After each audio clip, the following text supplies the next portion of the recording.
Hello bachcho, let's see the question. The question says post-mitotic gap phase is characterized by all except option number 1 synthesis of histone proteins, option number 2 synthesis of RNA and nucleotides, option number 3 most variable in length, option number 4 no change in DNA contents. The key concept of this question is features of post-mitotic gap phase. सो सबसे पहले यहां पर हम एक cell cycle को draw कर लेते हैं। इस सेल साइकिल में ये रहा एम फेज, जिसमें बहुत टाइप के फेजेस होते हैं, प्रोफेज, मेटाफेज, एनाफेज, टीलोफेज, लेकिन अभी हमें उनका काम नहीं है, इसलिए मैं यहां पर ड्रॉ नहीं कर रहा हूं क्योंकि यहां पर पोस्ट माइटोटिक गैप फेज की बात की गई है। एम फेज के बाद तुरंत ही आता है G1 फेज। G1 फेज के बाद आता है एस फेज,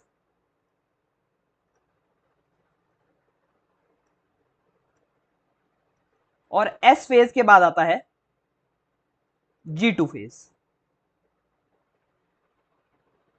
क्वेश्चन में हमसे कहा गया कि पोस्ट माइटोटिक फेज, यानी पोस्ट माइटोटिक फेज मतलब माइटोसिस का के बाद वाला phase, that is the G1 phase. अब G1 फेज किन किन चीजों से कैरेक्टराइज होता है ये हमें पता होना चाहिए, और किन से नहीं होता है ये भी हमें पता होना चाहिए, तभी हम इस क्वेश्चन में ऑप्शंस को रूल आउट कर पाएंगे। फर्स्ट ऑप्शन है synthesis of histone proteins. The synthesis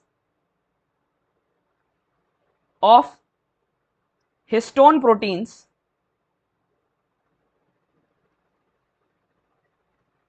is related to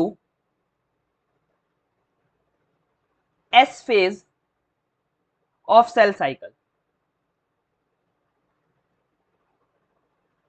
S phase of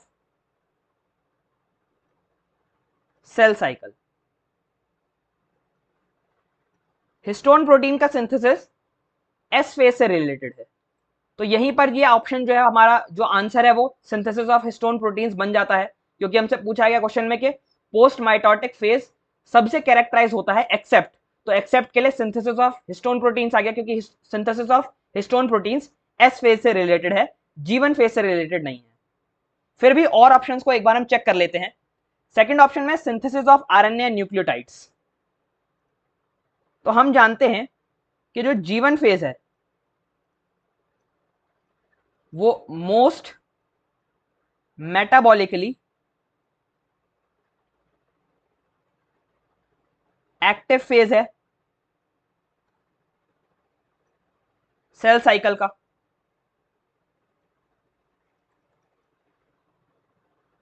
सो ये क्या क्या सिंथेसाइज कर देगा, ये सिंथेसिस करेगा आरएनए एंड न्यूक्लियोटाइड्स का,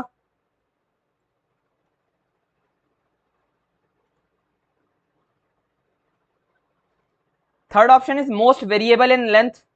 this option is also correct, क्योंकि G1 फेज जो है वो सबसे ज्यादा टाइम टेकिंग फेज है इंटरफेज का।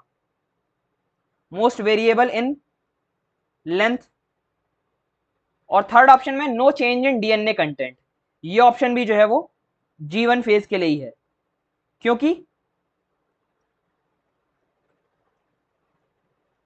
जो डीएनए कंटेंट का चेंज है, the change of DNA content is related with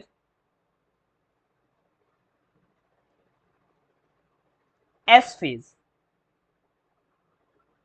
of cell cycle.